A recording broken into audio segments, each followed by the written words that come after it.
اللہ رب العزت نے ہمیں یہ خادم حسین رضوی رحمۃ اللہ تعالیٰ علیہ وہ بابا دیا تھا کہ جس نے کروڑوں دلوں میں عشق مصطفیٰ کے دیے جلائے، سبحان اللہ، کہ جس نے لبیک یا رسول اللہ کریم آقا علیہ السلام کے اسم مبارک پر امت کو متحد کر دیا۔ سبحان اللہ۔ اور قبلہ رضوی رحمۃ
اسلام جب پڑھتے تھے تو سوچتے تھے کیا کسی ایسے مجاہد کی کوئی داستان ہم بھی زندگی میں دیکھ پائیں گے، ہم دیکھ سکیں گے کہ موسیٰ بن ابی غسان شیر گرناطہ نے زوال قدس کے موقع پر طائف الملوک حکمرانوں کا کیسے جنجورا تھا، طارق بن زیاد کے لہجے کا وہ صحت محسوس کر پائیں گے جس نے مسلمانوں کو کشتیاں جلا دینے کا جذبہ فراہم کیا تھا۔ ٹیپو سلطان کی آخری تقریر میں لبکتی جذبہ جہاد کی بجلیاں اور مجاہد آزادی حق مولانا فضل حق خیرہ آبادی کا جلال کہ ہماری بساطوں اور سماعتوں تک پہنچ سکے گا، اور پھر بالآخر وہ جذبہ اور پھر بالآخر وہ مجاہد ہمیں اللہ نے نصیب کر ہی دیا، وہ مجاہد جس نے صدیوں بعد فرزندان اسلام کی غیرت کی امامت کا بیڑا اٹھایا، جس نے حاضر و موجود سے بیزار کیا، جس نے حریم ذات میں شعور پیدا کیا، جس نے عارضیں بدل دی، جس نے مسلم نوجوان کو حور و خیام سے گزر جانا سکھایا اور بتایا جو مزہ جد و جہد عظیمت اور استقامت میں ہے، ویسا مزہ زندگی کی اور کسی تشریح میں موجود نہیں، اور ویسا مزہ زندگی نہیں،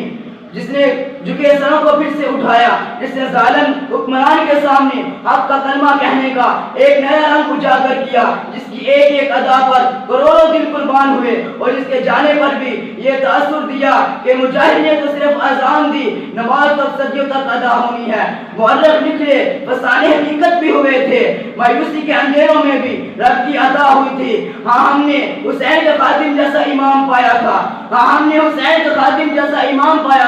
ہم نے ان کی دھرتی سے آتی خوشبودار ہواؤں کا ایک اور نظر دیکھا تھا، ہم نے دیکھا تھا وہ شخص جس کی للکار سے عالم کفر کامتا تھا، جس کے کردار اور غیرت ایمانی کو دیکھ کر وقت کے فرعون کامتے تھے، ہم نے وہ کافرہ سالار دیکھا تھا، ہم نے امام غیرت کو دیکھا تھا، پھر کئی دیے جلا کر چراغ بجھ گئے، تو نے پوچھی ہے امامت کی حقیقت مجھ سے، اب تجھے میری طرح صاحب اسرار کرے، وہی ہے تیرے زمانے کا امام برحق، وہی